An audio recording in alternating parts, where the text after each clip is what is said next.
The Vestal Virgins were an ancient order of priestesses in Rome, dating back to the earliest days of the Roman kingdom, with their establishment traditionally attributed to King Numa Pompilius, the second king of Rome, who reigned in the 8th century BCE. Their primary role was to maintain the sacred fire of Vesta, the goddess of the hearth, which was believed to protect the city of Rome from disaster. If the fire ever went out, it was considered an ill omen that could bring catastrophe upon the state, including famine, war, or political upheaval. The Vestals were carefully chosen between the ages of 6 and 10 from patrician families, and their selection was a highly ritualized process in which the Pontifex Maximus, the chief priest of Rome,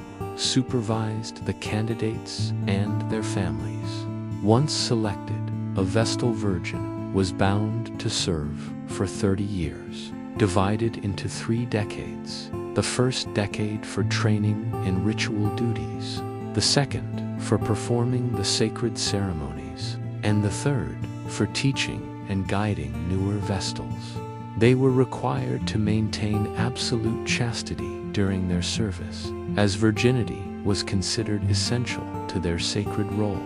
Any violation could result in severe punishment, including burial alive, which underscored the extreme seriousness with which the Romans regarded their duties. Their daily tasks included tending the eternal flame, performing rituals and sacrifices to Vesta, preparing sacred objects, and participating in state ceremonies, such as the Vestalia festival in June, which honored Vesta and allowed women to offer sacrifices at her temple. In addition to their religious duties, the Vestals enjoyed privileges and protections that were unique in Roman society. They were emancipated from the legal authority of their fathers, allowed to own property, make wills, vote, and were even granted seats of honor at public games. However, the weight of responsibility was immense. Failure to perform duties correctly, to maintain chastity, or to observe ritual purity could have consequences, not only for the individual Vestal, but for the city itself,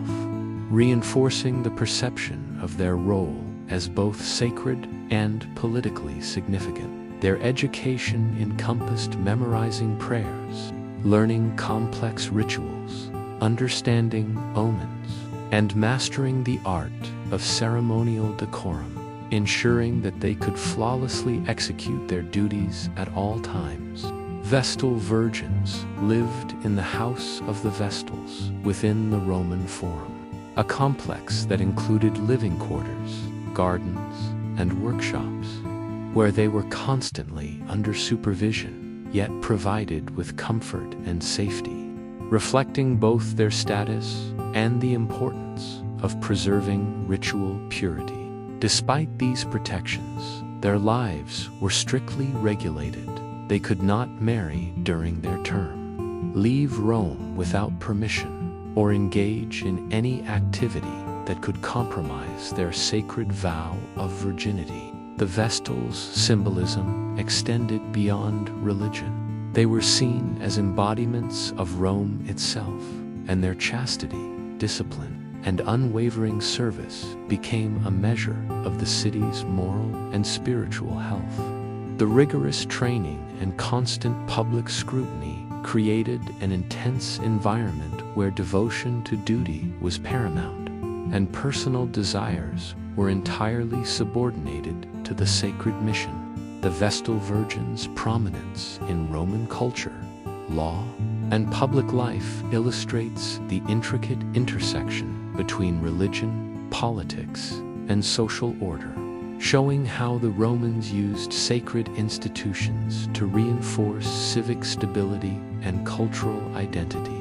In sum, the Vestal Virgins were far more than religious functionaries.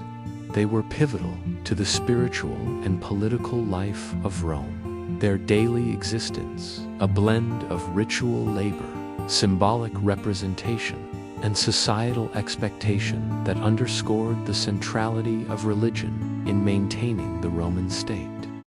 The daily life of a Vestal Virgin was meticulously structured, guided by ritual, discipline, and an unwavering commitment to the sacred fire of Vesta, around which their existence revolved entirely, and every aspect of their day was designed to maintain purity, ensure religious continuity, and reinforce their symbolic embodiment of Rome's security and moral order. Beginning with early morning rites where each Vestal meticulously cleaned the temple, arranged sacred objects, prepared offerings, and ensured the eternal flame never faltered. For the flame's continuity was seen as directly correlated with the city's fortune, and the slightest negligence could be interpreted as a harbinger of disaster,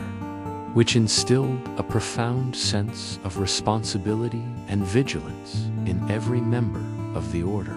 Meals were simple yet carefully regulated, consumed at specified times, often in quiet contemplation or in the company of fellow Vestals, reinforcing both communal bonds and the isolation required for purity, while hours were spent performing daily rituals that involved chanting hymns,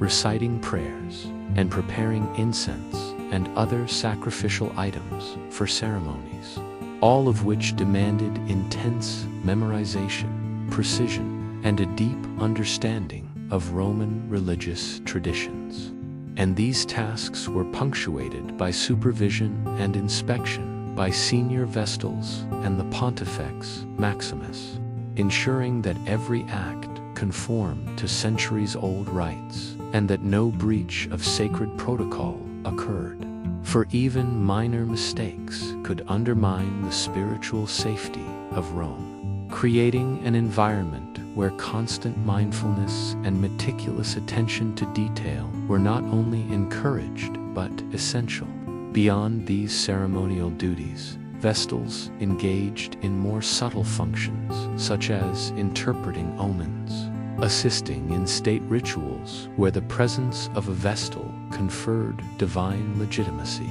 and overseeing the preparation of sacred festivals like the Vestalia, during which women from across Rome would enter the temple to make offerings. And during these public interactions, the Vestal's comportment, appearance, and conduct were scrutinized intensely, emphasizing their role as moral exemplars, symbols of chastity, and living embodiments of divine favor, which added immense social pressure and elevated their position in society, granting privileges such as exemption from parental authority, the right to own property, legal protections, and seats of honor at public events. Yet these benefits were inseparable from the weighty responsibilities and the ever-present risk of punishment for failure or transgression, including the grim penalty of being buried alive for breaking their vow of chastity, which underscores the extreme stakes of their service and the intertwining of religious, legal, and political imperatives in Roman society. The training of Vestals during their first decade included memorizing complex prayers, learning the sequence of sacred rituals, understanding omens, mastering ceremonial gestures, and internalizing the historical and mythological context of their duties, effectively preparing them to serve flawlessly during the second decade and teach during the third, ensuring the continuity of the order across generations, while their private lives were strictly regulated, with interactions with men minimized, travel restricted, and personal desires subordinated to religious obligations, all of which fostered a cloistered, disciplined, and highly ritualized existence that was simultaneously revered and socially isolating, reflecting the Roman belief that the city's fate depended on the unwavering dedication of these women, whose every action was a measure of civic and spiritual stability. In sum, the daily life of a Vestal Virgin combined rigorous ritual labor, intense moral scrutiny, careful education, and symbolic embodiment of Rome's eternal security, creating a life of profound duty, social prestige, religious centrality, and personal constraint, where each moment was intertwined with the sacred and the civic, and the Vestal's devotion became both the spiritual backbone of Rome and a tangible demonstration of the city's values, cultural priorities, and political order, leaving a legacy that would be remembered as one of the most unique and demanding religious vocations in human history. The Vestal Virgins held a central role in Roman religious life,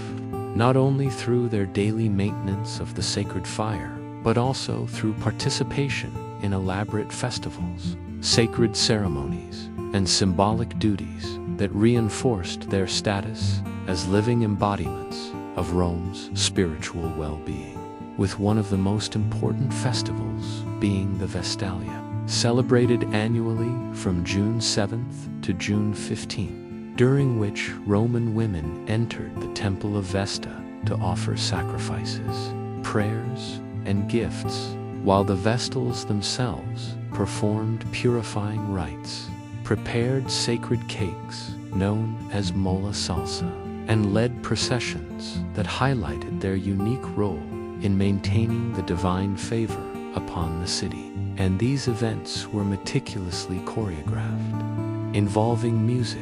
chanting, incense, and ritual gestures, all performed with precision to honor Vesta and demonstrate the Vestals' unwavering commitment to their sacred duties. Other critical rituals included the preparation of sacred objects, such as ceremonial tools and vessels used in state sacrifices, and the careful performance of rites during times of political crisis, famine, or war,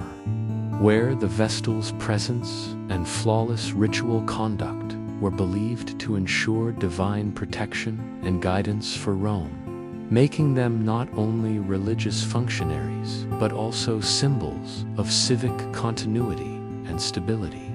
While the Pontifex Maximus and other religious officials relied on the Vestal's interpretations of omens, prophecies, and ritual outcomes to make decisions that could influence political and military strategy, thereby intertwining their sacred duties with the practical governance of the city. The symbolism associated with the Vestals extended to their attire, which included the distinctive stola,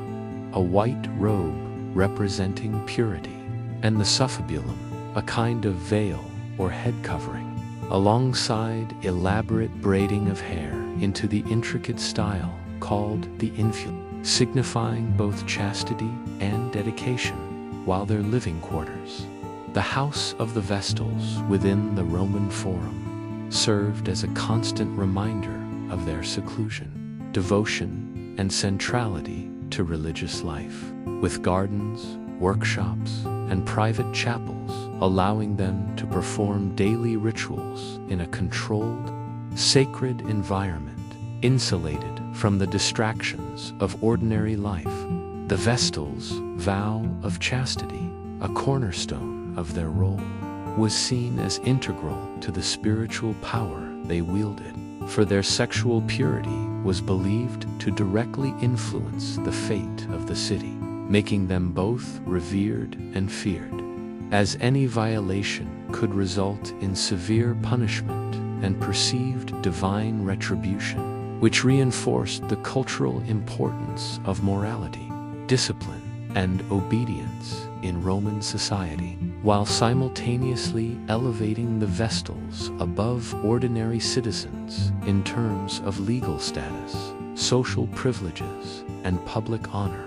granting them exemption from paternal authority, the right to own property, and seats of honor at games and public ceremonies, which highlighted their unique intersection of religious authority, civic recognition, and gendered power. In addition, Vestals were sometimes involved in the emancipation of condemned prisoners, serving as intermediaries in religious rituals that symbolically restored life, and they provided guidance and instruction to younger Vestals, ensuring the continuity of sacred knowledge, ritual proficiency, and moral discipline across generations, making the order both a living repository of religious tradition and a stabilizing force within Roman culture, embodying the city's values, ethics, and divine favor. The rituals and festivals associated with the Vestals were carefully timed and coordinated with the Roman calendar, agricultural cycles, and civic events, creating a rhythm of religious life that structured not only the Vestals' existence, but also the public perception of Rome as a city under divine protection, where every ritual act, ceremonial garment, and public appearance reinforced the city's identity, moral hierarchy, and spiritual security, making the Vestal Virgins indispensable to both the sacred and civic spheres of ancient Rome, and their legacy as symbols of chastity, devotion, and divine guardianship continues to fascinate historians, archaeologists, and the public, demonstrating how a group of women could wield extraordinary influence through ritualized service, disciplined lifestyle, and symbolic embodiment of the city's eternal flame, leaving an enduring imprint on history, art, literature, and collective imagination. The process of selecting a Vestal Virgin was an intricate and highly ceremonial affair that reflected both the religious and political importance of the order in ancient Rome, beginning with the identification of young girls, usually between the ages of 6 and 10, from patrician families whose lineage, character, and physical appearance were meticulously evaluated to ensure suitability for a life of sacred service, as it was believed that only those with impeccable family backgrounds, virtuous dispositions, and visible qualities of purity could properly channel the divine favor of Vesta.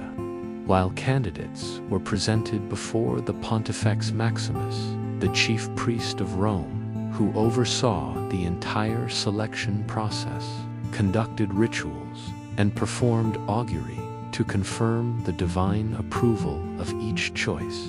And the selection was formalized with public ceremonies in which the chosen girl was officially consecrated, dressed in ceremonial garments, and led to the house of the Vestals in the Roman Forum, a residence designed to accommodate her lifelong service, provide security, and maintain ritual purity, signifying the permanent transition from ordinary life to sacred duty, where she would begin the rigorous training that would define her existence for the next 3 decades, divided into 3 distinct periods of 10 years each, focusing respectively on education, full ceremonial service, and mentorship of new initiates.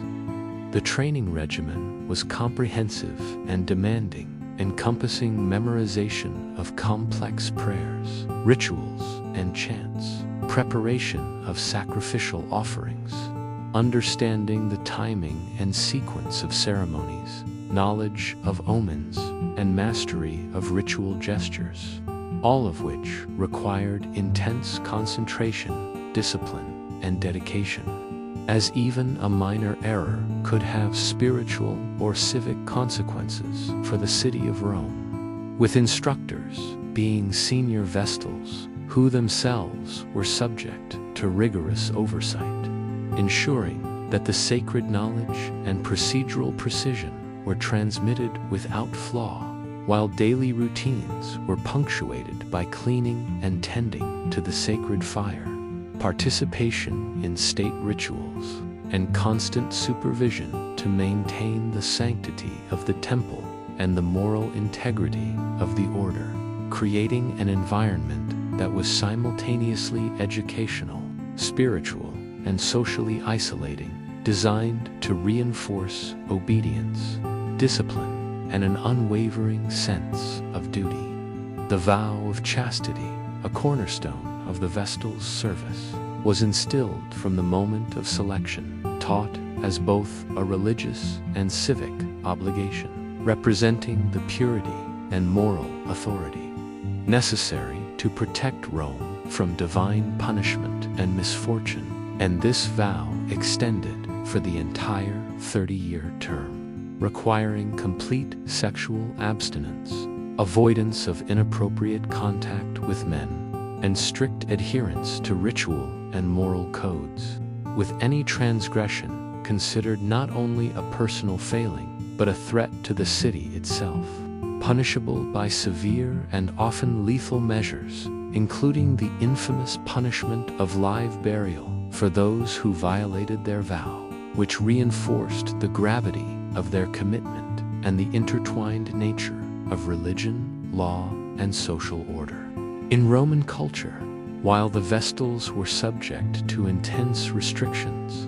they simultaneously enjoyed extraordinary privileges that set them apart from other Roman women, such as exemption from the legal authority of their fathers, the right to own property, make a will, and conduct business transactions, freedom to attend public events in seats of honor, and legal protections that could prevent mistreatment or assault, creating a complex balance between extreme personal constraints and elevated social status,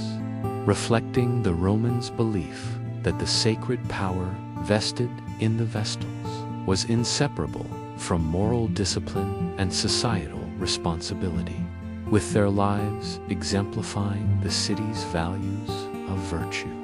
order, and devotion, while also serving as living symbols of Rome's divine protection. The psychological and social impact of the selection and training process was profound, as Vestals were removed from ordinary childhood and adolescent experiences, immersed in an environment of ritual, observation, and moral expectation, cultivating an identity entirely tied to their sacred duties and public image, while their relationships with family and peers were mediated through the lens of religious service, reinforcing loyalty to the temple, the goddess Vesta, and the city of Rome itself,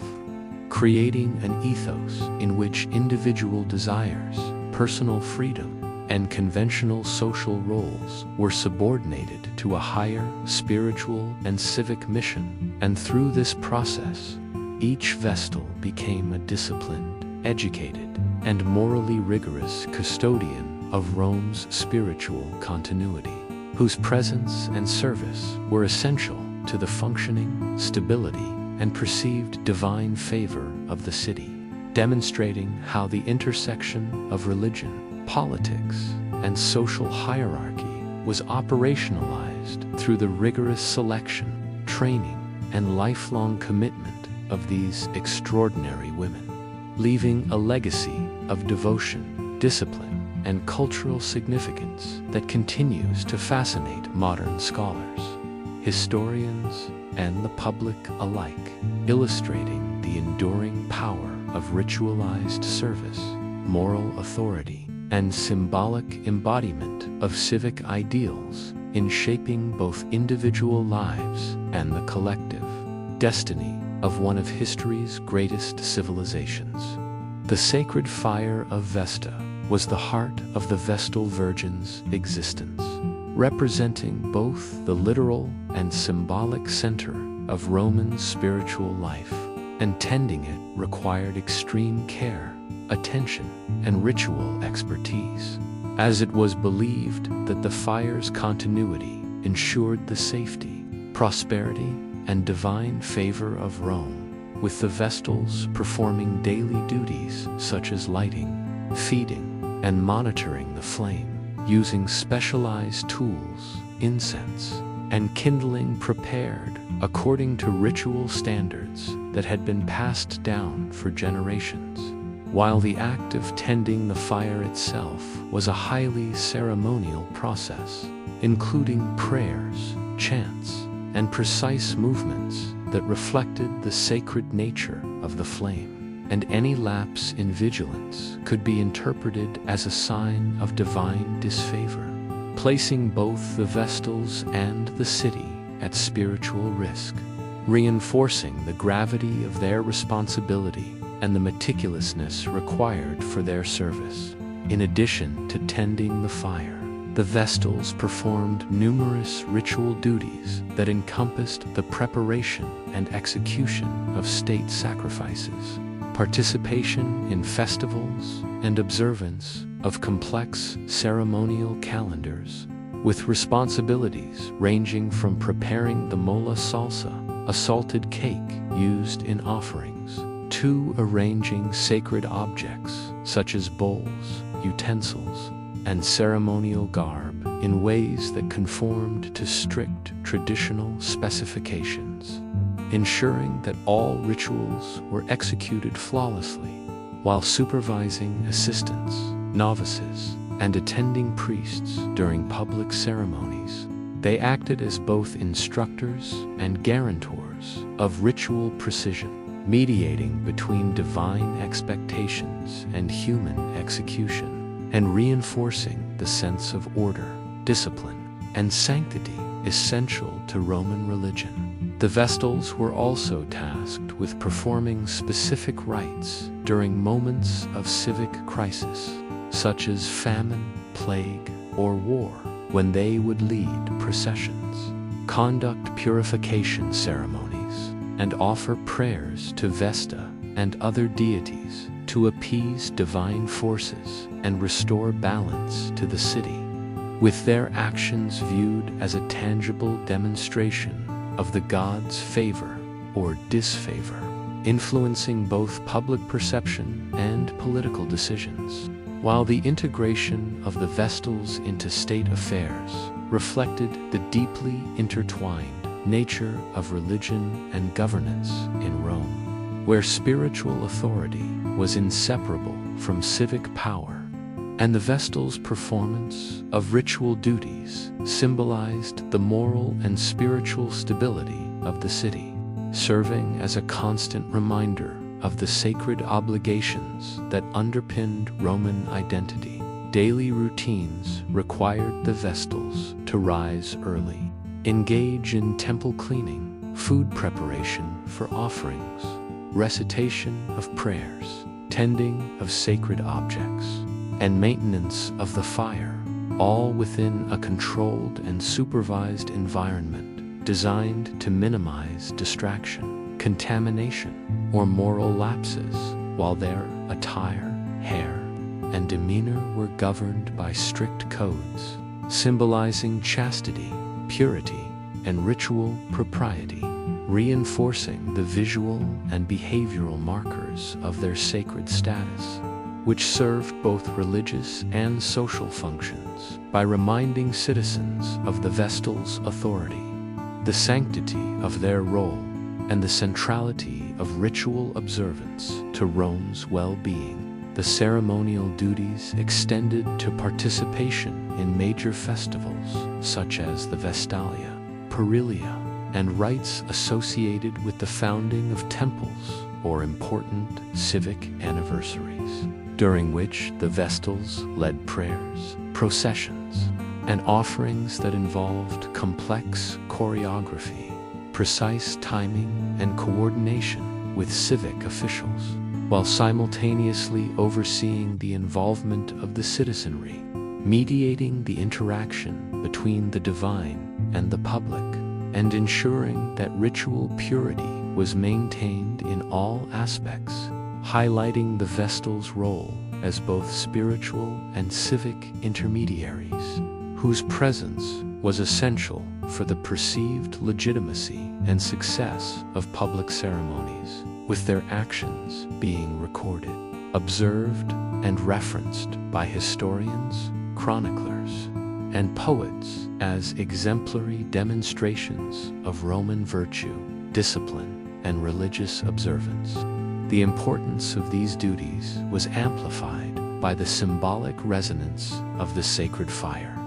which represented the continuity of Rome itself, the moral and spiritual health of its citizens, and the favor of the gods, making the Vestal's role not only a matter of personal devotion, but also a critical element of statecraft and civic stability. And through their meticulous care, unbroken attention, and disciplined service, the Vestal Virgins became living embodiments of the city's eternal flame, whose preservation was both a practical religious responsibility and a powerful metaphor for the endurance, resilience, and moral integrity of Rome, reinforcing the notion that the spiritual health of the state was inseparable from the devotion and purity of those entrusted with its most sacred duties, leaving an enduring legacy of religious discipline, civic symbolism, and cultural significance that continues to captivate modern scholars, historians, and enthusiasts of ancient Roman history. The Vestal Virgins occupied a uniquely complex position within Roman society, where their extraordinary privileges were inseparable from the immense responsibilities and strict moral codes imposed upon them, granting them freedoms and honors far beyond those available to most Roman women, while simultaneously subjecting them to scrutiny, isolation, and severe penalties that underscored the sacred nature of their service, including the right to own property, manage their own finances, draft legal wills, attend public games from reserved seats of honor, and receive protection under Roman law that could prevent them from being assaulted or coerced, which elevated their social status and conferred practical independence in a culture where women were generally under the authority of their fathers or husbands. Yet these benefits were tightly bound to the Vestal's ability to maintain ritual purity and unwavering dedication to their duties. For the Vestals, chastity, moral conduct, and diligent service were believed to have a direct impact on the fate and divine favor of the city, making any lapse in virtue not merely a personal failing, but a civic and spiritual threat, punishable by extreme measures, most notably the ritual of live burial, reserved for those who broke their sacred vow of virginity, illustrating the terrifying consequences of failing to uphold the sacred trust and reinforcing the intertwining of religious authority, social hierarchy, and legal obligation in the Roman worldview. Their elevated status was further reflected in the extraordinary deference shown to them by citizens and officials alike, with the ability to pardon condemned prisoners, intervene in legal matters, and move freely through Rome's streets without fear of harm, signaling both respect and fear rooted in their perceived connection to the divine and the city's welfare, while their role as moral exemplars extended into education, mentorship, and the transmission of sacred knowledge to younger Vestals, ensuring continuity of ritual precision, ceremonial expertise, and spiritual discipline across generations, and cultivating a culture of loyalty, reverence, and rigorous observance that reinforced the institution's centrality to Rome's religious and civic identity. The social and psychological dimensions of their privileges and restrictions were profound, as Vestals were revered, protected, and socially elevated, yet simultaneously removed from ordinary familial and social life, creating a dual existence in which autonomy was granted within the boundaries of sacred service, while personal desires, relationships, and ambitions were subordinated entirely to religious duty, shaping their identity around ritual performance, moral discipline, and public perception, and embedding in each Vestal a deep understanding of the consequences of failure and the significance of unwavering devotion, as even minor mistakes, lapses in ritual, or perceived moral failings could threaten both personal security and the city's spiritual well-being. Punishment for transgression was severe and public, designed to enforce moral and ritual discipline, deter future violations, and reaffirm the sacred authority of the Vestals. With violations such as sexual impurity punished by live burial in a specially constructed underground chamber, emphasizing the ultimate seriousness of their vows, while failure in ritual duties could result in formal reprimands, public censure, or ritual correction, highlighting the balance between privilege and accountability that characterized the order, and demonstrating how Rome fused religion, law, and social control to maintain civic stability, spiritual protection, and public reverence. The Vestal's unique social status, combining legal independence, ceremonial authority, and moral exemplarity, made them central figures not only in religious life but also in the social, political, and symbolic landscape of Rome, embodying the city's ideals of discipline, piety, and continuity, while their very existence served as a constant reminder to citizens of the consequences of moral failure, the necessity of obedience to sacred law, and the interdependence of personal conduct and communal well-being, creating a tension in which reverence, fear, privilege, and restriction coexisted in a delicate balance that defined their lives and shaped public perceptions of religious authority, gender, and civic responsibility. With their legacy enduring in historical accounts, literary references, and cultural memory as a testament to the extraordinary fusion of spiritual devotion, civic duty, and social influence, leaving a profound and lasting impression on the understanding of gender,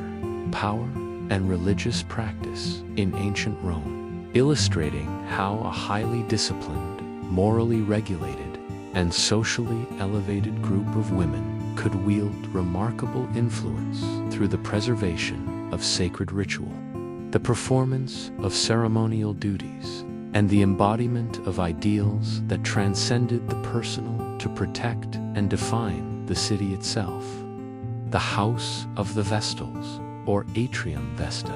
located in the Roman Forum, was both the residence and the ritual center for the Vestal Virgins, designed to provide a secure, sacred, and highly regulated environment that facilitated the uninterrupted performance of their religious duties. And within its walls, the daily existence of the Vestals was defined by a delicate balance of ritual observance,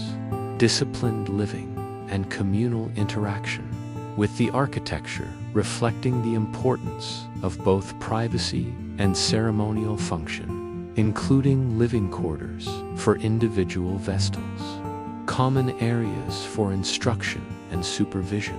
gardens for reflection and purification, storage spaces for sacred objects, and workshops for preparing offerings and ritual tools. all constructed with careful attention to spatial hierarchy, light, and accessibility to enable ritual precision and moral supervision. While the design reinforced the Vestal's separation from ordinary civic life, underscoring the sanctity, protection, and control deemed necessary for their sacred role, and providing a constant reminder that their lives were intertwined with the welfare of the city, as the maintenance of their ritual purity and the eternal flame was believed to directly influence the divine favor and security of Rome. Daily life within the house of the Vestals followed a strict routine, beginning with morning prayers, tending of the sacred fire, and inspection of ritual objects, ensuring cleanliness, proper arrangement, and adherence to ceremonial standards, while meals were simple, communal, and timed according to ritual schedules, fostering both discipline and camaraderie among the Vestals. And time was devoted to instruction, memorization of prayers and rituals, preparation for upcoming festivals, and practice of ceremonial gestures, all performed under the watchful eyes of senior Vestals, creating an environment that combined education, supervision, and devotion, and emphasizing the importance of continuity, precision, and moral discipline in every action. The social dynamics within the house of the Vestals were shaped by hierarchy, mentorship, and collective responsibility, with senior Vestals providing guidance, correction, and instruction to novices, transmitting not only practical ritual knowledge, but also the moral and spiritual ethos that defined the order, while younger Vestals learned through observation, imitation, and supervised practice, internalizing the strict codes of conduct, ritual procedures, and ethical expectations that would govern their entire 30-year service, creating a tightly knit community in which mutual accountability, shared devotion, and adherence to sacred duty formed the foundation of both social cohesion and religious authority. And interactions with outsiders were limited, carefully controlled, and mediated to preserve ritual purity, reinforcing the distinction between sacred service and ordinary civic life, and highlighting the Vestal's dual existence as both revered public figures and cloistered religious practitioners. The physical environment of the House of the Vestals facilitated both spiritual and practical functions, with well-maintained gardens serving as spaces for meditation, purification, and private reflection, workshops allowing for precise preparation of sacrificial cakes, offerings, and ceremonial garments, and private rooms providing limited but essential personal space, while communal halls were used for instruction, ritual rehearsal, and group prayers, fostering cohesion and a shared sense of sacred purpose. And the architectural layout reinforced hierarchical relationships, supervision, and ritual workflow, ensuring that every action within the residence supported the broader objectives of the Vestal's religious mission, while simultaneously maintaining the separation, discipline, and moral integrity that defined their lives.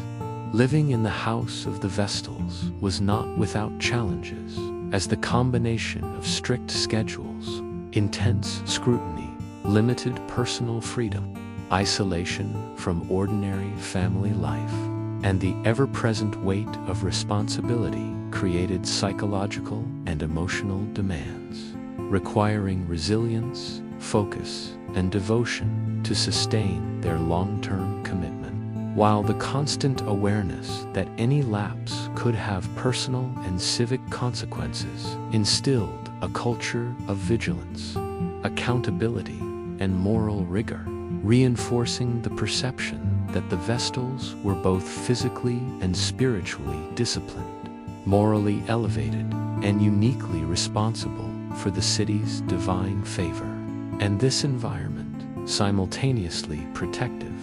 isolating, and educational, ensured that each Vestal internalized her sacred identity, mastered her ritual duties, and embodied the virtues of purity, devotion, and discipline central to Roman religious and civic life.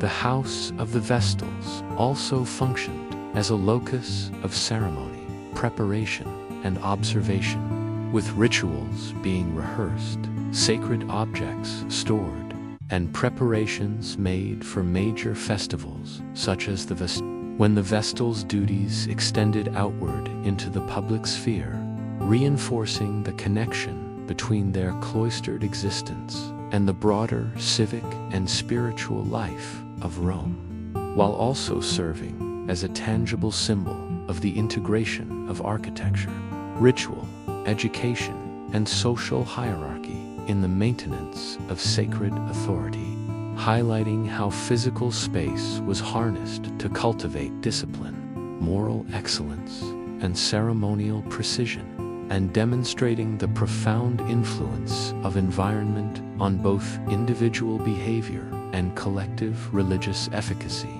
leaving the House of the Vestals as a lasting testament to the intricate interplay between sacred duty, social status, architectural design, and spiritual symbolism in the life of ancient Rome, embodying the ideals, constraints, and responsibilities that defined the most revered priestesses of the city, and ensuring that their legacy endured as both a historical and symbolic cornerstone of Roman civilization.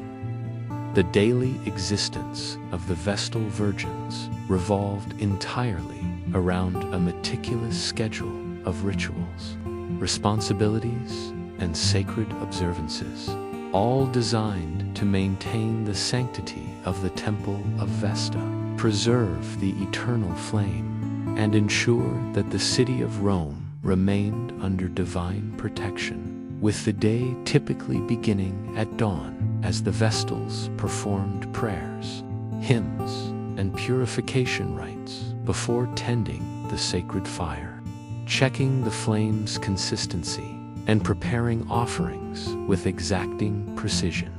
while senior Vestals supervised novices in the proper arrangement of ceremonial objects, the preparation of mola, salsa, incense, and sacrificial items, and the memorization and recitation of complex chants, all of which required discipline, concentration, and ritual fidelity, as any deviation could be interpreted as a breach of divine trust, threatening both the spiritual and civic well-being of Rome, emphasizing the inseparable link between the Vestal's actions and the city's fortune. Throughout the day, the Vestals engaged in numerous additional duties, including assisting in state ceremonies, supervising festivals such as the Vesta, interacting with visiting citizens, presenting offerings, and performing purification and blessing rituals for the community, all conducted under strict rules governing behavior, attire, and moral conduct, reinforcing their status as both spiritual intermediaries and moral while the repetitive, structured nature of their duties cultivated habits of precision, attentiveness, and piety, allowing the Vestals to internalize the ethical, ritualistic, and symbolic principles central to their sacred vocation, and creating a disciplined environment in which every action, from tending the fire to preparing offerings to interacting with the public,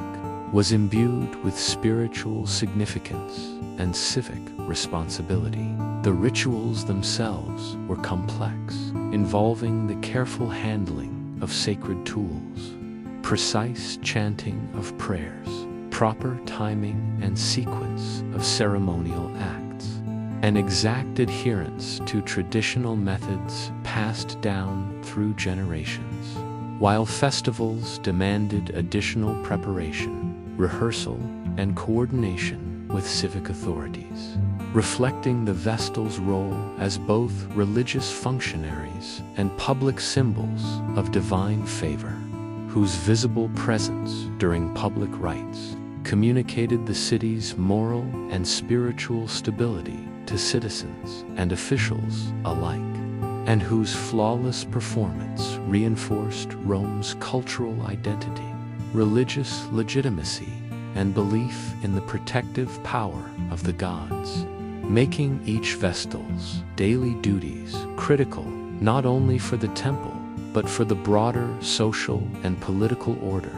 as the perception of divine approval was intimately tied to the precision, dedication, and moral discipline of these priestesses. Living within the house of the Vestals, the priestesses' routines were carefully balanced between ritual work, preparation for public ceremonies, instruction of novices, and communal life, with shared meals, instruction, and oversight fostering cohesion, mentorship, and transmission of sacred knowledge, while private quarters allowed for limited reflection, personal hygiene, and minimal recreation, all under the watchful eyes of senior members to maintain ritual purity and adherence to moral codes, emphasizing both communal responsibility and individual discipline, and reinforcing the understanding that their lives were fully intertwined with the religious and civic well-being of the city.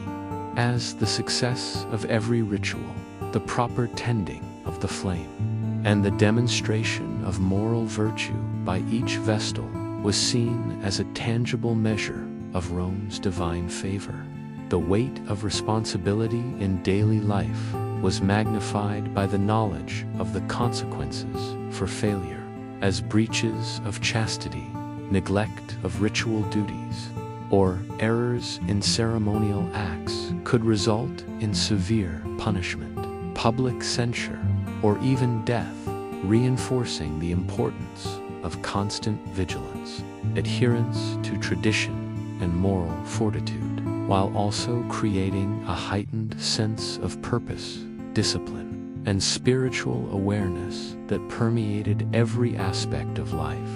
shaping the Vestal's identities, behavior, and worldview, and instilling in each priestess a profound understanding of the connection between personal conduct, ritual fidelity, and civic destiny, cultivating a sense of devotion, resilience, and responsibility that underpinned their service for 3 decades. Furthermore, the Vestal's responsibilities extended beyond the temple itself,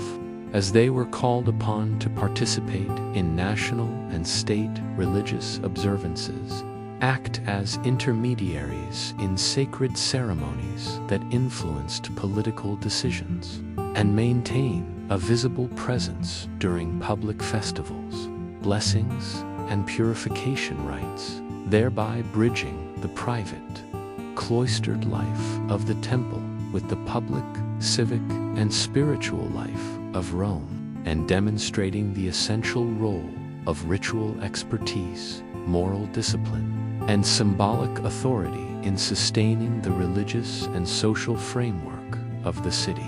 with the Vestal's unwavering performance reinforcing the belief that divine favor, civic stability, and moral integrity were inseparable,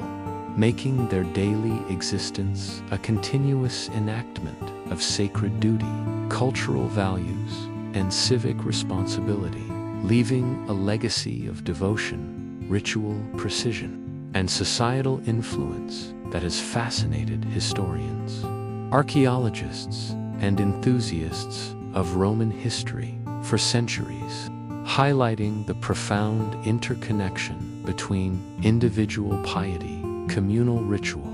and the enduring strength of cultural institutions in shaping the destiny of one of the most remarkable civilizations in human history. The Vestal Virgins, through centuries of service, left a profound and enduring legacy that transcended their immediate religious duties and extended deeply into the cultural, political, and social fabric of ancient Rome, as their existence embodied a unique intersection of gender, authority, spirituality, and civic responsibility, representing a living link between the divine and the city. And their influence was visible not only in the perpetuation of sacred rituals and maintenance of the eternal flame, but also in the moral and symbolic authority they exercised across Roman society, as they were among the few women endowed with legal independence, social privileges, and ceremonial prominence, which allowed them to impact religious practices, state ceremonies, and public perceptions of morality, demonstrating the extraordinary power of religious office to shape societal norms and reinforce civic ideals. While their actions, appearance, and conduct provided tangible examples of discipline, chastity, and devotion that were held up as benchmarks for moral behavior, influencing the broader culture and reinforcing the notion that personal virtue and ritual fidelity were inseparable from the collective welfare of the city, and the reverence accorded to them visible in public ceremonies, historical accounts, and literary references, underscores their enduring symbolic weight as embodiments of Rome's spiritual, cultural, and civic continuity. The Vestals' cultural significance was further reinforced by their role as educators and mentors within the Temple of Vesta, where senior priestesses instructed novices in the precise execution of rituals, preparation of offerings, and proper conduct, transmitting not only practical knowledge but also the ethical, spiritual, and symbolic framework that defined their office, thereby shaping successive generations of Vestals and ensuring the continuity of sacred practices. While their example informed Roman perceptions of piety, discipline, and social hierarchy, and their presence in state rituals and public ceremonies highlighted the integration of religious authority with political power,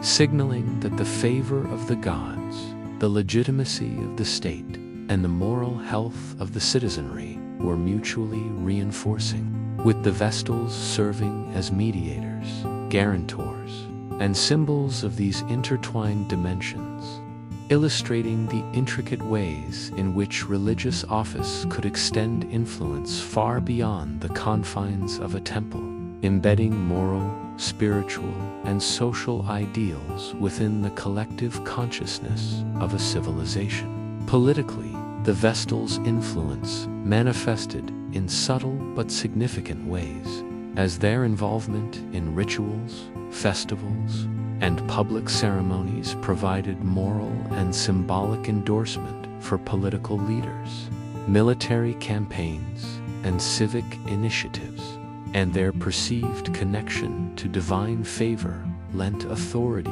to decisions made by magistrates and senators, while their independence from patriarchal control and legal protections allowed them to intervene in matters of justice, grant pardons, and exert influence on public affairs, demonstrating how spiritual office could intersect with governance, shaping not only religious observance but also societal norms, law, and public policy. And their presence reinforced the notion that moral rectitude, ritual fidelity, and civic service were inseparable in the vision of Roman order. And by embodying these ideals, the Vestals became powerful agents of cultural continuity, preserving the ethical, ceremonial, and symbolic foundations of Roman civilization, while leaving a legacy that scholars, historians, and the public continue to study as a remarkable example of gendered religious authority. In addition, the Vestal's symbolic role extended to art, literature, and historical memory, with their image and narrative appearing in Roman sculpture, reliefs, coins, poems, and chronicles, all of which highlighted their purity, dedication, and civic significance, reinforcing the moral and cultural messages associated with their office, while also providing modern historians with insights into the social values, gender roles, and religious practices of ancient Rome, illustrating how ritual and symbolism functioned to maintain societal cohesion, enforce moral standards, and legitimize civic structures, and how a group of women, though constrained by vows and cloistered life, could wield profound cultural and moral influence, shaping collective beliefs, practices, and ideals over centuries, and demonstrating the enduring intersection of religion, power, and societal values. The enduring fascination with the Vestals lies not only in their unusual status and extraordinary mentage responsibilities, but also in the dramatic tension between privilege and restriction, autonomy and supervision, spiritual power and mortal vulnerability, as they navigated lives defined by strict moral codes, ritual obligations, and public visibility. And their stories, from selection as young girls to 30 years of service and eventual retirement with honor, illuminate the complex interplay of personal identity, religious vocation, and societal expectation, highlighting the ways in which religion functioned to structure daily life, enforce norms, and provide meaning in the context of civic and spiritual life, while simultaneously offering exceptional opportunities for authority, social status, and legal independence, creating a unique social phenomenon whose significance resonates across historical, anthropological, and cultural studies. Finally, the Vestal's influence persisted even beyond the fall of the Roman Empire, as their image, rituals, and ethical symbolism inspired later interpretations in Renaissance art, Enlightenment scholarship, and modern historical discourse, becoming emblematic of ideals of purity, discipline, devotion, and civic responsibility, with their legacy serving as a lens through which to explore ancient Roman religion, gender, law, and society, and as a model for understanding how religious office can convey authority, shape cultural values, and leave a lasting imprint on both collective memory and historical imagination, demonstrating that the Vestal Virgins were far more than mere caretakers of a flame. They were pivotal figures whose lives,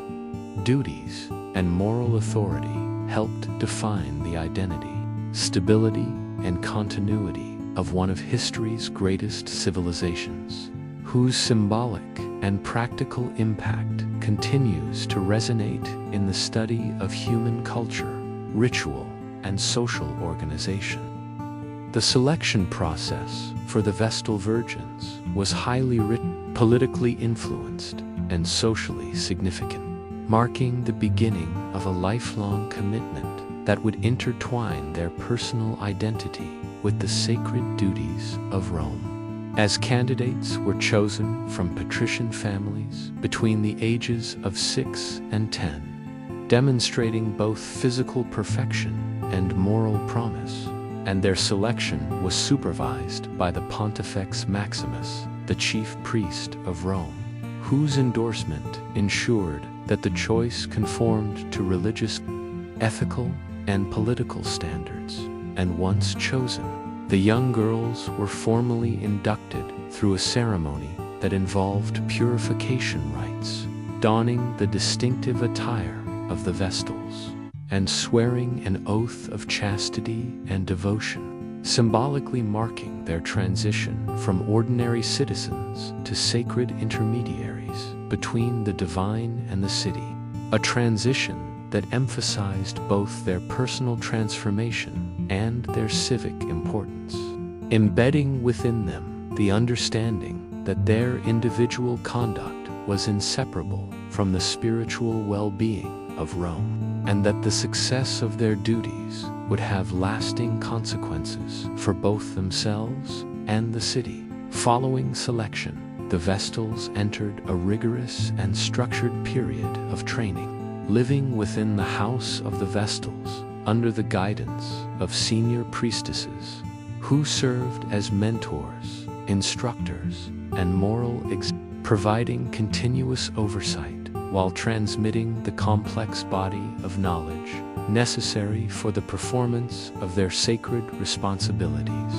including memorization of prayers, understanding the proper sequence and timing of rituals, handling of sacred objects, preparation of offerings, tending of the eternal flame, and mastery of ceremonial gestures, all of which required extraordinary discipline, attentiveness, and repetition, as even minor errors could be interpreted as lapses in piety or breaches of divine trust. And the training process reinforced lessons in obedience, moral vigilance, and ritual precision, instilling a deep sense of devotion, accountability, and understanding of the intertwining of personal virtue with civic and divine welfare, while also fostering close communal bonds and hierarchical relationships that would structure their lives for decades.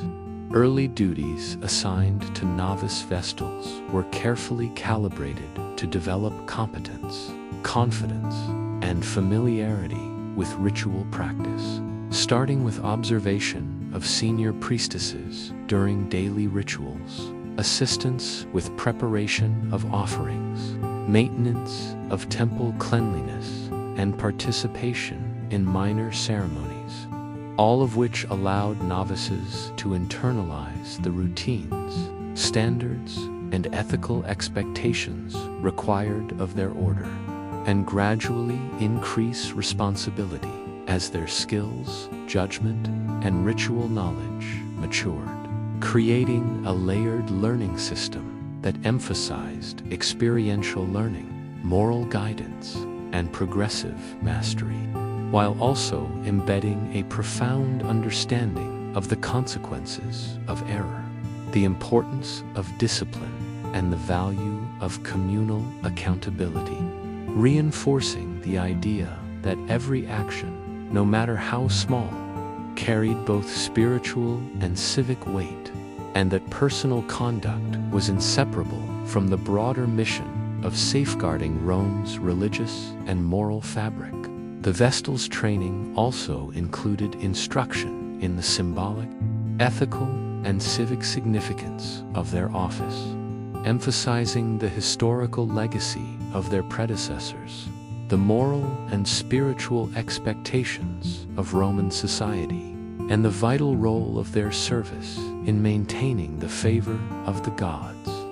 While the Pontifex, Maximus, and senior Vestals would periodically evaluate their progress, providing correction, guidance, and encouragement, ensuring that novices internalized both the technical and moral dimensions of their duties, creating a deeply ingrained sense of purpose, discipline, and identity, and instilling an awareness that their lifelong service would demand extraordinary commitment, sacrifice, and vigilance, shaping their personal character, social behavior, and spiritual sensibilities in ways that would endure throughout their 30-year term, and leaving a lasting imprint on their conception of duty, virtue, and devotion. Furthermore, the early years of service were marked by a strict adherence to rules governing conduct, attire,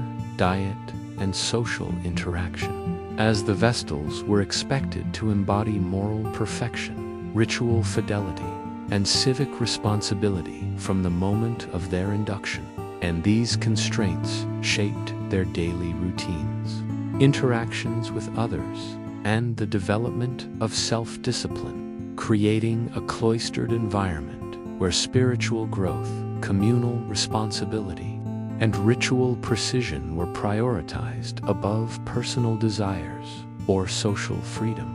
while reinforcing the symbolic importance of their chastity, obedience, and dedication as central to the protection and prosperity of Rome, and embedding the understanding that their individual choices had ramifications far beyond their own lives, reflecting the interdependence of personal virtue, religious observance, and civic stability.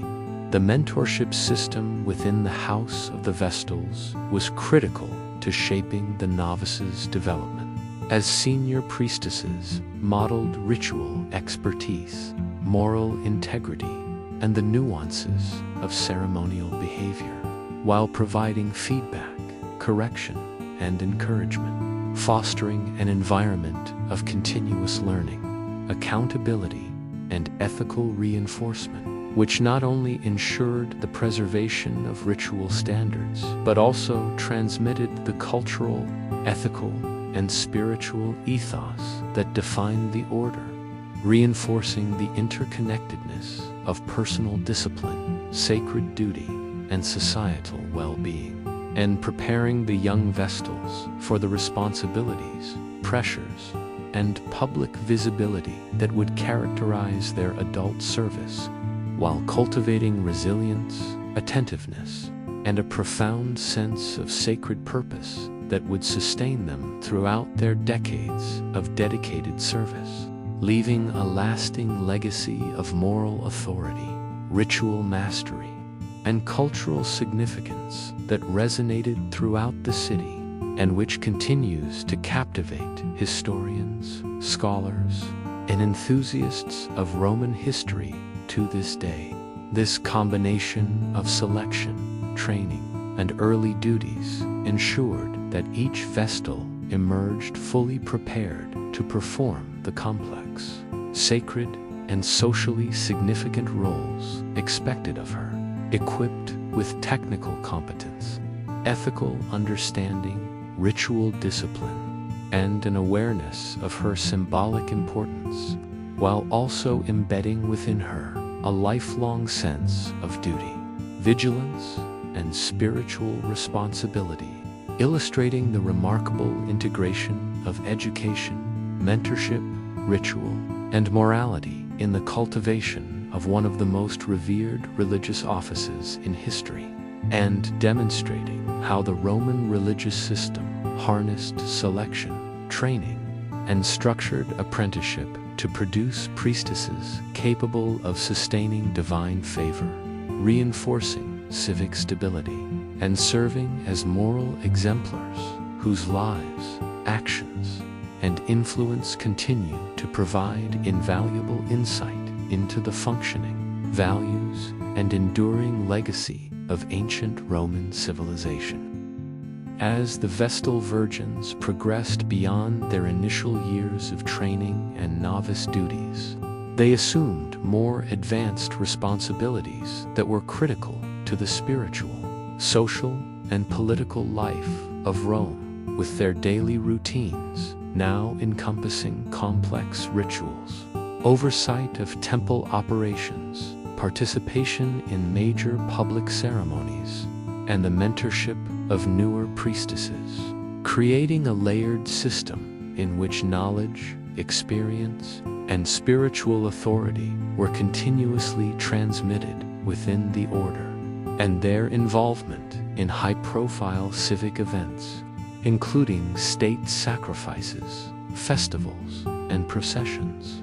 reflected the inseparable link between religion and governance in Rome, with the Vestal's visible presence signaling divine favor moral stability and ritual legitimacy, and their careful performance of ceremonial acts, handling of sacred implements, and orchestration of offerings demonstrated the rigorous precision and discipline expected of them, as any lapse could be interpreted as a sign of divine disfavor, potentially affecting public confidence and the perceived well-being of the city. These advanced duties required mastery of a broad range of ritual knowledge, including the preparation and consecration of mola, salsa, incense, and sacrificial materials, the arrangement of sacred spaces and altars according to strict prescriptions, the correct recitation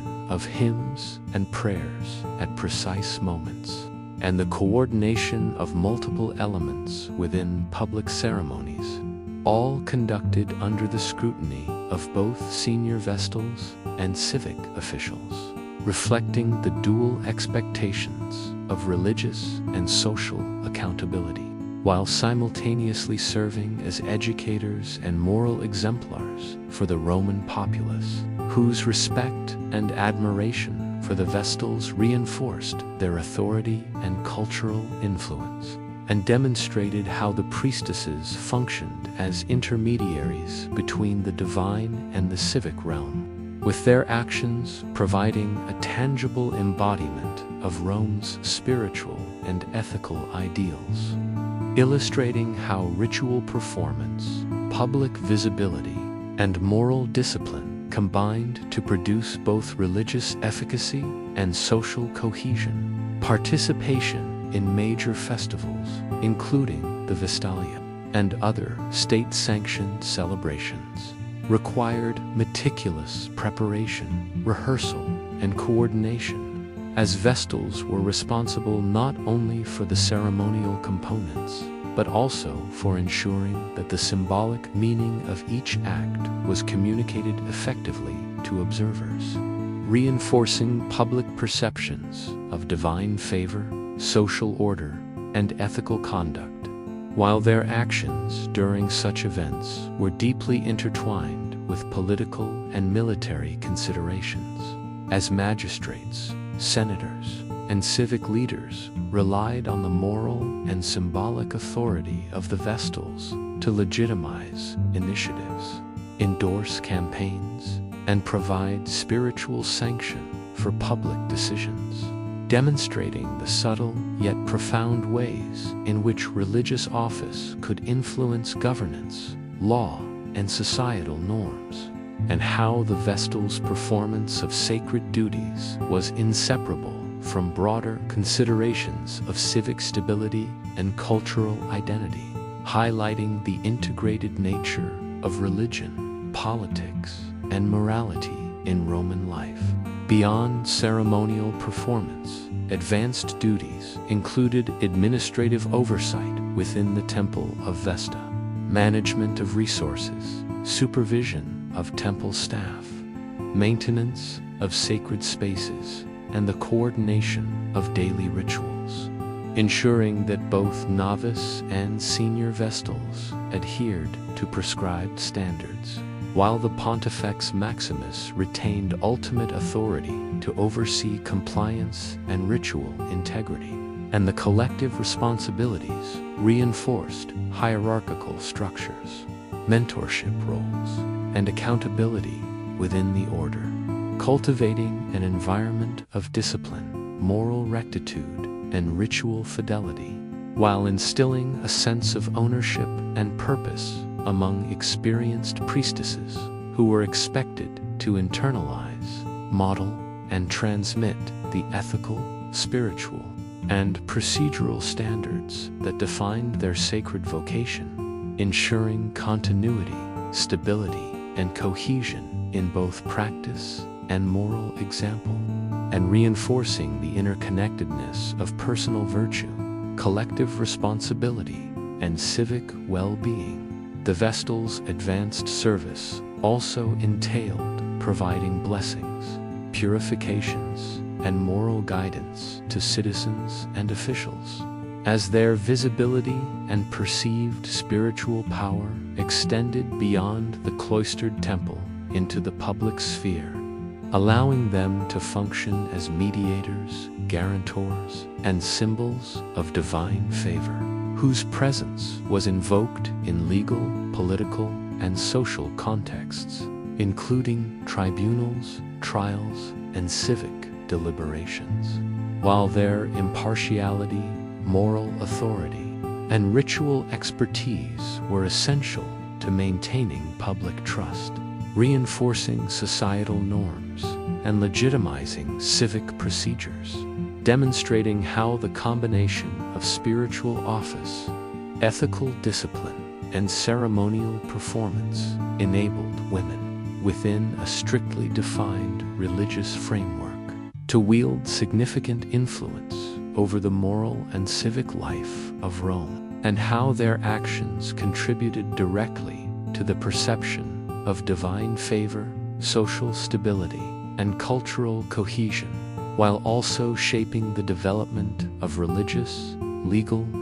and moral frameworks that endured throughout Roman history. Furthermore, the integration of advanced duties with mentorship responsibilities created a dynamic system in which knowledge, ritual skill, and moral exemplarity were continually reinforced. As senior Vestals guided novices through complex ceremonies, modeled appropriate conduct, corrected errors, and instilled in younger priestesses a profound awareness of the interrelationship between personal behavior, ritual efficacy, and civic well-being, while emphasizing the sacred and political significance of each act, fostering continuity, accountability, and excellence within the order,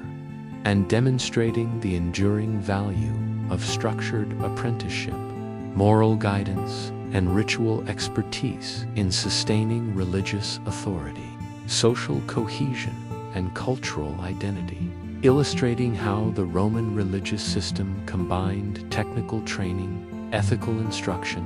and public service to cultivate women capable of extraordinary spiritual, civic, and social impact, whose legacy continues to inform historical understanding of gender, power, religion, and society in antiquity. In all aspects of their advanced service, the Vestals were constantly reminded of the consequences of failure, the ethical and spiritual obligations of their office, and the broader implications of their actions for Rome's fortune, as breaches of chastity, neglect of ritual duties,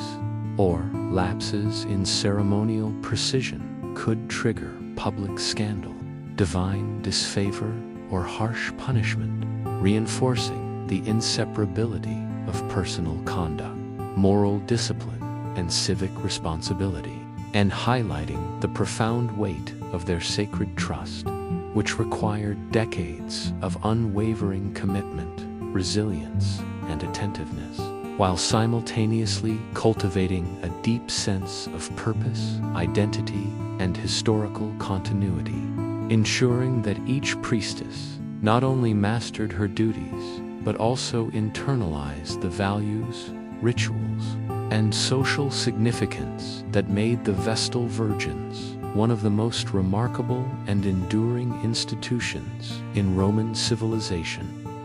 As the Vestal Virgins matured into fully initiated priestesses, their responsibilities became both more demanding and more publicly visible, with each action, ritual, and decision scrutinized for its moral, spiritual, and civic implications, and the complex interplay of secrecy, discipline, and public accountability defined their daily existence as they navigated a world in which personal virtue, ceremonial precision, and political sensitivity were inseparable from the maintenance of Rome's perceived divine favor, and where the consequences of misstep could range from social censure to severe legal or religious punishment. underscoring the extraordinary psychological and ethical pressures inherent in their sacred office. The advanced responsibilities of mature Vestals encompassed a full range of ritual,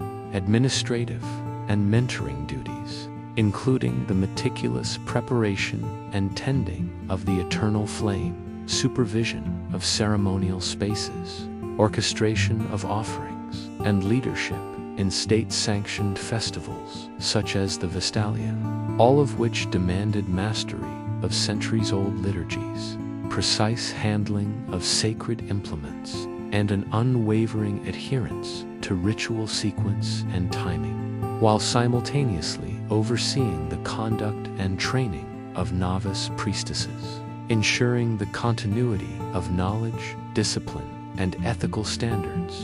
and fostering an environment in which communal accountability and spiritual vigilance were internalized at every level, demonstrating the remarkable integration of religious education, moral formation, and operational governance within a single, cloistered institution. Public perception of the Vestals was a central component of their influence, as their presence at major civic ceremonies, processions, and sacrifices served as both a symbolic and practical guarantee of Rome's moral and spiritual integrity, and the citizens' awareness of the Vestals' chastity, dedication, and ritual competence reinforced social cohesion, legitimized political authority, and provided a tangible embodiment of divine protection, with the priestesses' conduct serving as a moral benchmark for the broader populace, and their involvement in legal or civic matters, including intercession, pardon, or ceremonial endorsement, illustrating the subtle yet potent ways in which spiritual authority intersected with public policy, societal norms, and civic governance, further highlighting the exceptional nature of their office, which combined gendered religious status, legal privileges, and moral responsibility in a manner unparalleled in the ancient world.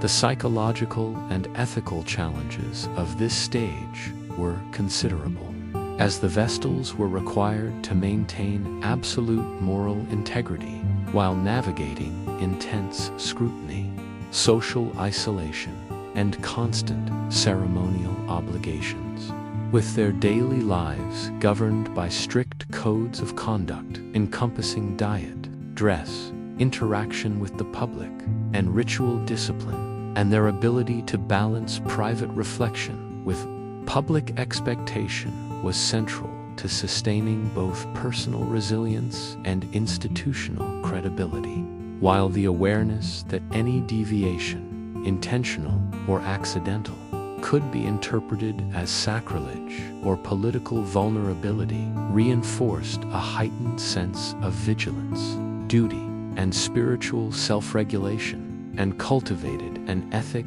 of profound responsibility, patience, and endurance, which became the defining characteristic of experienced priestesses, shaping their worldview, social comportment, and moral identity in ways that would persist throughout their 30-year service. Administrative responsibilities at this stage included the management of temple operations, supervision of ceremonial supplies, coordination with civic authorities for festivals and public rituals, and oversight of novice training, creating a dual role in which spiritual leadership and organizational governance were mutually reinforcing, and requiring sophisticated judgment, ethical discernment, and interpersonal skills, while the senior Vestals' guidance provided a model for mentorship, moral reasoning, and ceremonial expertise, ensuring that continuity, precision, and ritual integrity were maintained across generations, and illustrating the seamless integration of spiritual office, administrative competence, and pedagogical responsibility. which allowed the Vestals to function as both caretakers of divine favor and exemplars of civic virtue, bridging the sacred and the secular in ways that shaped public perception, cultural identity, and political legitimacy. Ceremonial duties at this stage were particularly elaborate, involving complex sequences of prayers, offerings, and symbolic acts that reflected both the historical traditions of the Vestals and the current political and religious needs of Rome. While the coordination of festivals such as the Vestalia, Paralia, and rites for state leaders required meticulous planning, rehearsal, and real-time adjustment, as any disruption could signal divine displeasure or undermine civic confidence. And the Vestals' performance served as a measure of the city's spiritual health, with their meticulous observance of ritual, moral comportment, and public conduct ensuring that both the populace and officials interpreted their service as evidence of divine approval and societal stability, highlighting the intersection of religion, morality, and politics that defined the priestesses' advanced roles. Furthermore, the Vestals' responsibilities extended to moral and social guidance within the community, as they were often called upon to provide blessings, preside over purification rites, and offer counsel in matters of ethical or civic concern, demonstrating the breadth of their influence beyond the temple walls, and reinforcing their function as both spiritual intermediaries and moral whose presence in society was inseparable from notions of divine favor, legal legitimacy, and social cohesion, while the constant vigilance required to maintain their chastity, ritual fidelity, and public decorum exemplified the unique combination of personal discipline, sacred duty, and civic responsibility that defined the order, illustrating the remarkable psychological, ethical, and social dimensions of their office, and the profound ways in which individual conduct, collective reputation, and public trust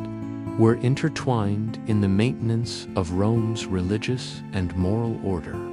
The Vestals' visibility, privileges, and exceptional status also created complex social dynamics,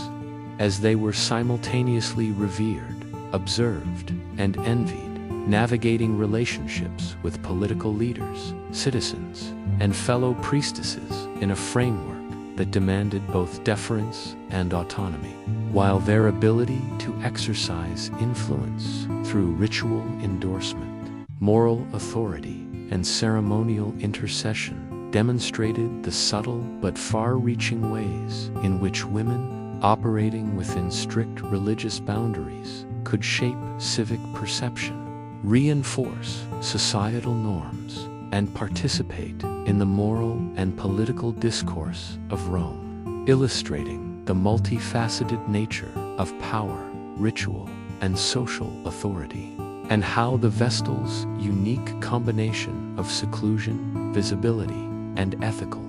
expectation allowed them to wield influence disproportionate to their numbers, age, or gender, serving as enduring exemplars of the integration of spiritual authority with public responsibility, social guidance, and civic symbolism. Finally, the advanced responsibilities of the Vestals required constant adaptation, reflection, and ethical discernment as evolving political, religious, and social circumstances necessitated careful judgment, while their lifelong service demanded resilience, spiritual devotion, and a deep internalization of the interconnectedness of personal virtue, ritual efficacy, and civic stability, ensuring that their performance of sacred duties, guidance of novices, and participation in public ceremonies sustained the moral, spiritual, and social fabric of Rome, and left an enduring legacy of authority, discipline, and cultural influence that continued to resonate in historical memory,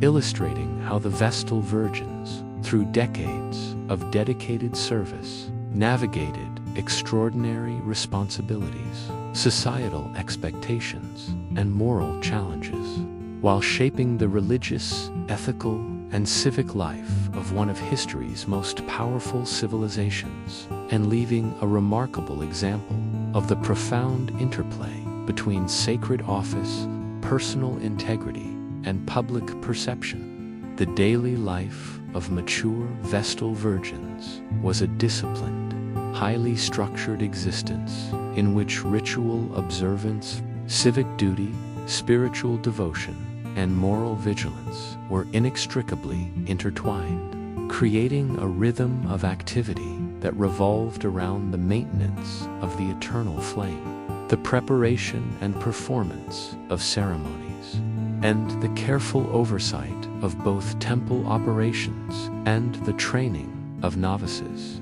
with each day meticulously divided into periods for private reflection, communal duties, and public rituals, ensuring that every action reinforced their sacred obligations and the moral and spiritual stability of Rome. As the priestesses' conduct was continuously observed and interpreted by citizens, magistrates, and religious authorities alike, underscoring the direct link between personal discipline and civic perception, while fostering an awareness that the favor of the gods, the success of state rituals, and the ethical health of the community were all contingent upon their unwavering commitment to virtue, piety, and ritual fidelity.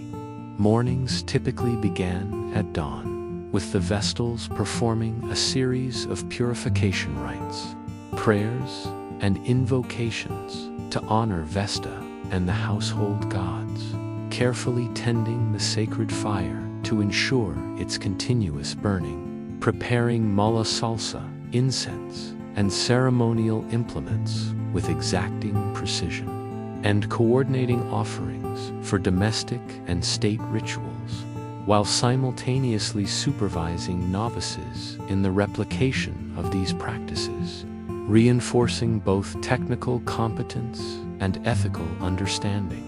and instilling a sense of responsibility, attentiveness, and reverence that permeated every action, from the proper handling of sacred tools to the precise chanting of prayers, as even minor lapses could have consequences perceived to affect the city's spiritual and political well-being, highlighting the immense moral weight carried by the Vestals. Throughout the day, the priestesses engaged in additional sacred and civic duties, including participation in festivals such as the Vestalia, Perilia, and rites honoring key political leaders, providing purification blessings to citizens, presiding over minor sacrificial ceremonies, and overseeing temple maintenance, which required continuous attention to ritual sequence, timing, and propriety, as well as coordination with civic officials, magistrates, and the Pontifex Maximus, demonstrating the integration of religious observance with public administration, social oversight, and cultural performance, while reinforcing their status as both spiritual mediators and public symbols of Rome's divine protection, and ensuring that their every action, gesture, and word carried symbolic weight and communicated moral and religious authority to the broader community. Communal life within the house of the Vestals was equally structured, with shared meals, instruction, and supervision, creating a framework for mentorship, transmission of ritual knowledge, and reinforcement of ethical standards, while private quarters allowed for limited reflection, reading, personal hygiene, and modest recreation, all conducted under strict rules designed to preserve ritual purity, moral discipline, and adherence to tradition, with senior priestesses constantly monitoring novices and peers to prevent breaches of conduct, ensuring that the culture of attentiveness, piety, and obedience remained deeply ingrained, and that each priestess internalized the understanding that her life, actions, and moral comportment were inseparable from the spiritual well-being of the city and the perception of divine favor. The rituals themselves were highly complex, involving precise sequences of chants, offerings, ceremonial gestures, and handling of sacred objects, with festivals requiring detailed preparation, rehearsal, and cooperation with civic authorities. As the Vestals, flawless performance was understood as a direct reflection of Rome's spiritual integrity, moral rectitude, and cultural cohesion, while errors, however small, could be interpreted as omens of divine displeasure, creating a culture of extreme attentiveness, ritual exactitude, and personal discipline, and fostering in the Vestals a heightened awareness of ethical responsibility, moral accountability, and the civic consequences of religious practice, reinforcing the notion that their service was not only spiritual but also fundamentally civic, with the preservation of ritual order, chastity, and ceremonial correctness essential to the city's stability, governance, and collective identity. Mature Vestals also navigated a delicate social and political landscape, balancing the cloistered life of the temple with interactions with magistrates, citizens, visiting dignitaries, and participants in state rituals, requiring exceptional interpersonal awareness, diplomacy, and discretion, as their public presence symbolized moral authority, divine favor, and the city's spiritual legitimacy, while simultaneously exposing them to scrutiny, envy, and expectation, demanding that each priestess exercise prudence, resilience, and ethical judgment in every encounter, and demonstrating the remarkable intersection of religious office, gendered status, and societal influence, as the Vestals' lives embodied both strict restriction and extraordinary privilege, autonomy in sacred matters alongside supervision in communal life, spiritual power tempered by mortal vulnerability, and public visibility bound to private discipline, creating a dynamic that defined their unique social and religious role, while shaping perceptions of morality, gender, and civic responsibility throughout Roman society. Beyond ritual observances, mature Vestals were responsible for the instruction and mentorship of younger priestesses, transmitting not only technical knowledge of ceremonial acts, but also the ethical, spiritual, and symbolic principles of their office, modeling precise ritual behavior, moral integrity, and ceremonial etiquette, while providing correction, guidance, and moral reinforcement, ensuring the continuity of ritual standards, institutional authority, and ethical conduct across generations, and cultivating a culture in which responsibility, attentiveness, and devotion were both learned and embodied, fostering resilience, spiritual discipline, and communal cohesion, while reinforcing the profound understanding that the integrity of their order, the favor of the gods, and the stability of the city rested upon the sustained commitment, vigilance, and moral excellence of each individual priestess, creating a life in which every act, word, and gesture was imbued with spiritual, ethical, and civic significance.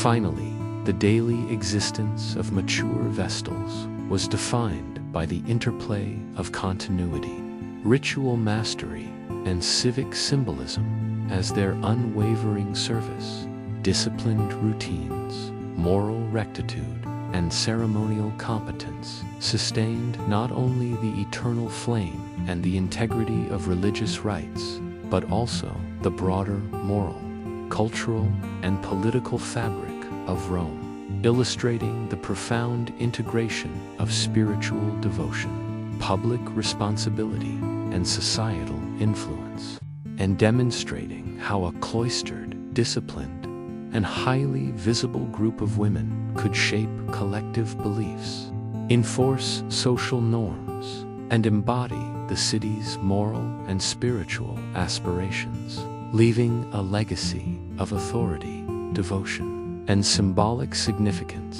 that resonated both in their own era and across subsequent historical memory, providing unparalleled insight into the daily life, ritual practices, and societal impact of one of ancient Rome's most revered religious institutions. The Vestal Virgins played a central and highly visible role in the public religious life of Rome, as their presence, actions, and ceremonial authority were critical to the proper observance of festivals, state rituals, and civic celebrations, and their participation reinforced the moral,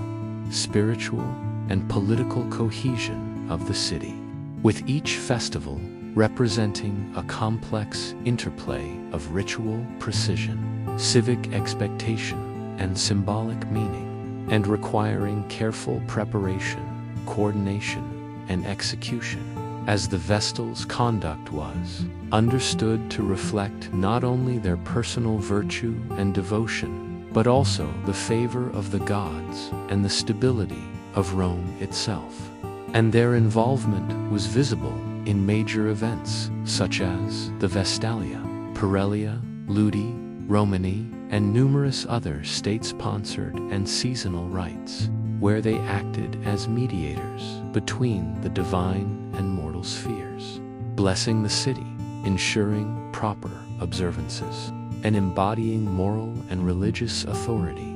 with their actions scrutinized by citizens, magistrates, and priests alike, demonstrating the profound integration of gendered religious office, public performance,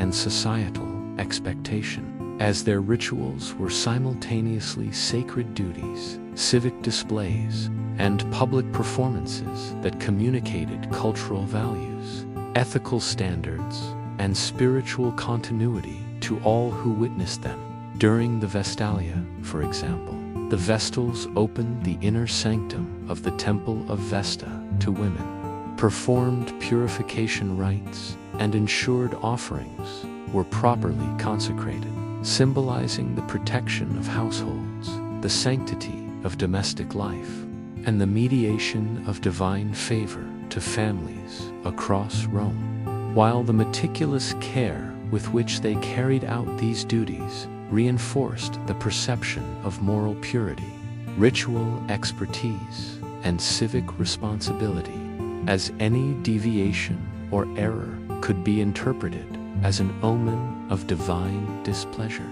linking the priestesses' performance directly to public well-being, social harmony, and religious legitimacy, and highlighting the inseparable connection between the Vestal's actions and the fortunes of the city. Similarly, during the Perelia, dedicated to the god of shepherds and livestock, the Vestals participated in purification ceremonies, oversaw the preparation of ritual offerings, and ensured the correct execution of rites that protected both agricultural productivity and the spiritual welfare of rural and urban communities, demonstrating the breadth of their influence, the meticulousness of their duties, and their critical role in sustaining both the material and spiritual health of the Roman state, while also providing highly visible examples of female religious authority,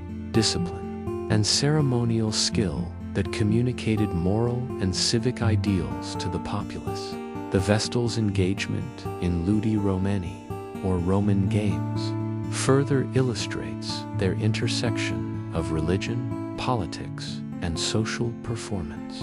as they participated in processions, sacrifices,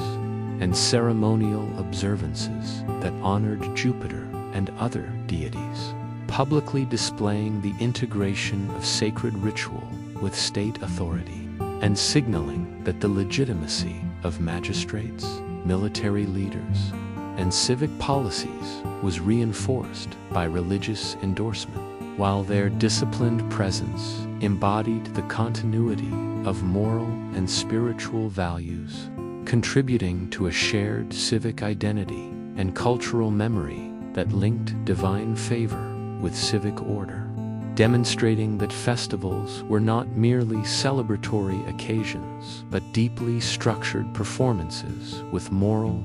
political, and religious significance, in which the Vestals were central agents, bridging the private life of the temple and the public life of the city, and embedding ethical, spiritual, and symbolic meaning into the social fabric of Rome. In addition to festivals, the Vestals performed a wide range of ceremonies, including state sacrifices, dedications, purification rites, and blessings for citizens, magistrates, and the army, which required a combination of ritual knowledge, moral authority, and ceremonial precision, as they coordinated with pontiffs and other priests to ensure the correct sequence,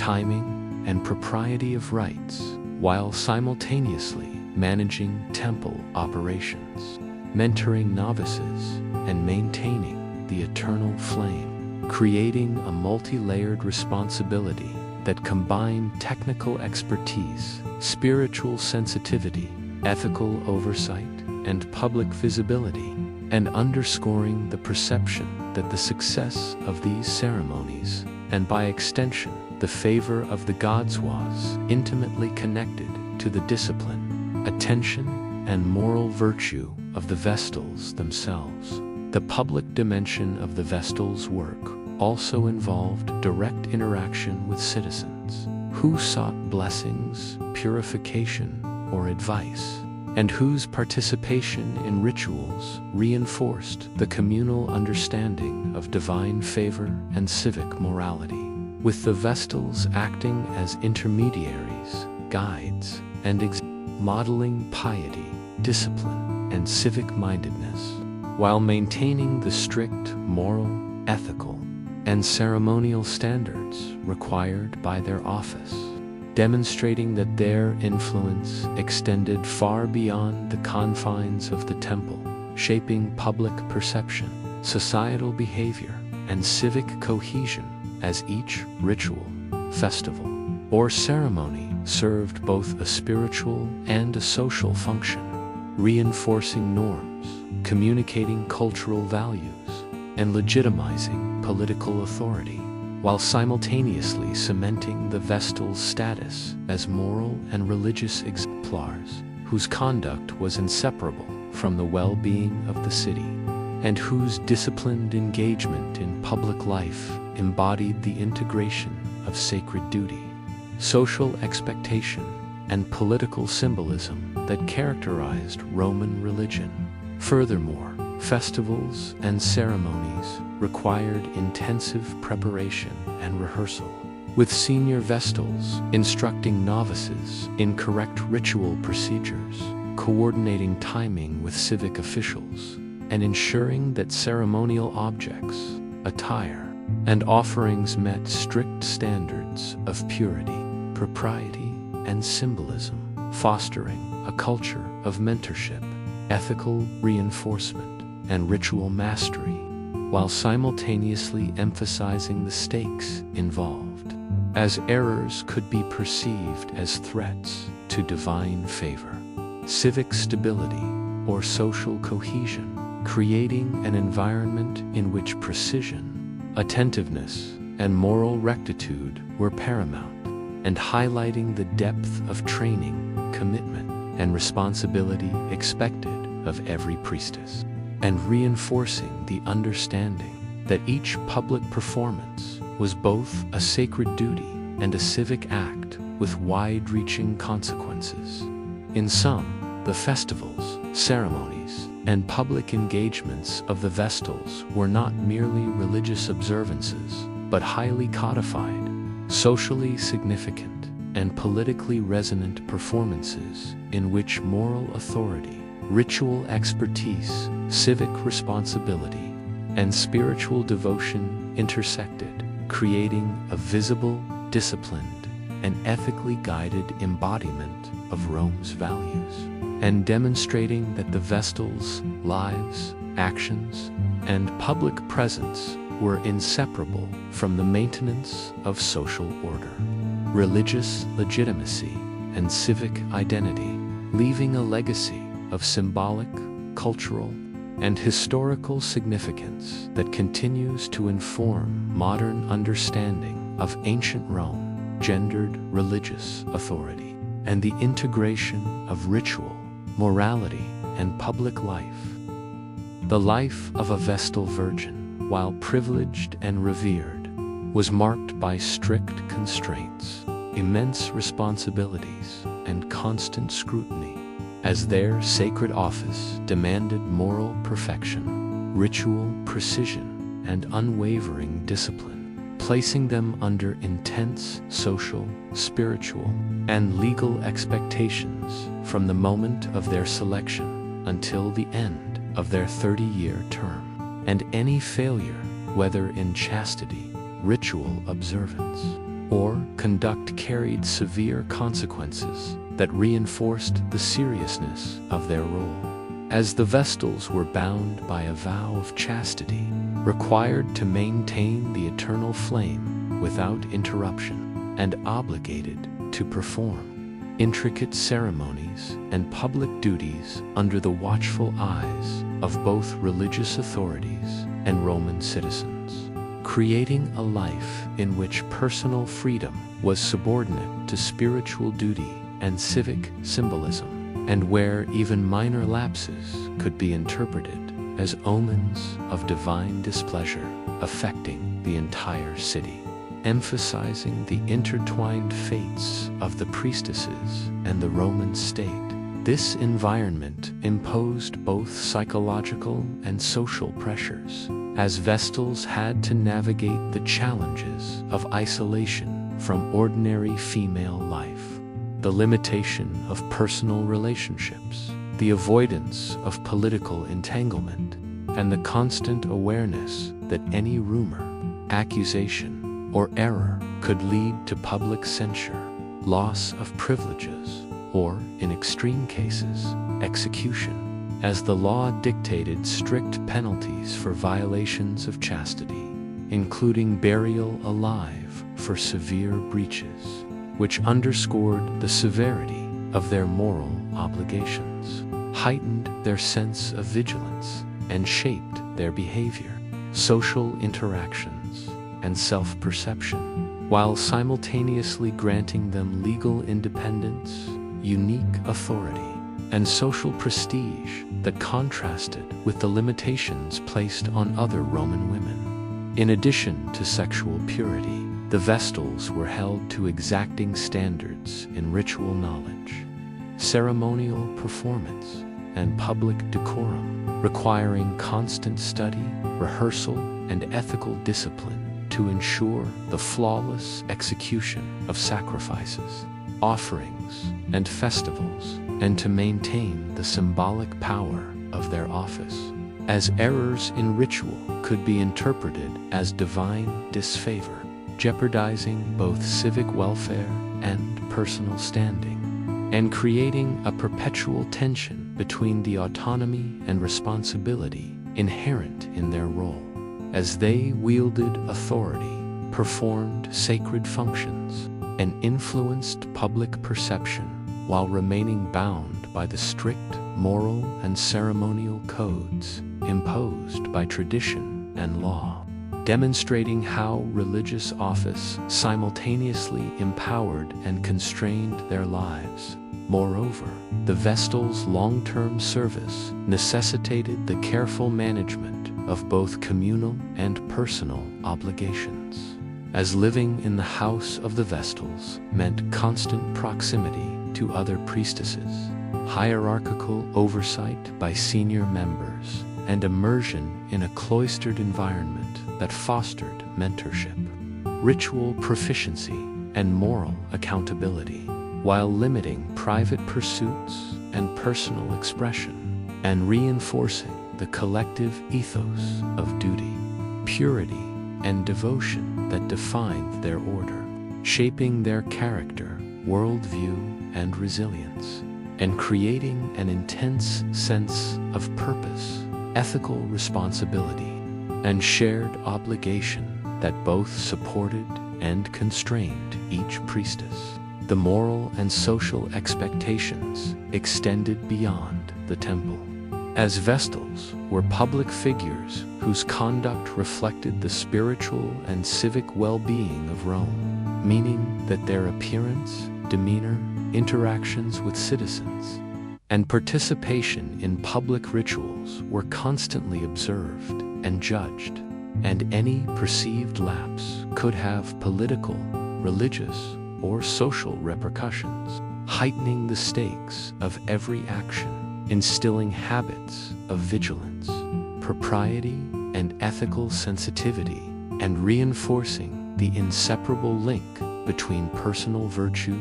ritual fidelity, and civic stability, while simultaneously highlighting the extraordinary privilege of their status, including legal protections, exemption from paternal authority, and high social regard, demonstrating the complex balance of constraint, power, and responsibility inherent in their vocation. Furthermore, the combination of ceremonial duties, public visibility, legal obligations, and moral scrutiny required exceptional discipline, resilience, and psychological fortitude, as the Vestals navigated a life of profound significance, constant evaluation, and potential danger, cultivating attentiveness, devotion, and strategic awareness that ensured their effectiveness as mediators between the divine and the city, while reinforcing their identity as both spiritual authorities and exemplars of civic morality, illustrating how the intertwined demands of ritual, morality,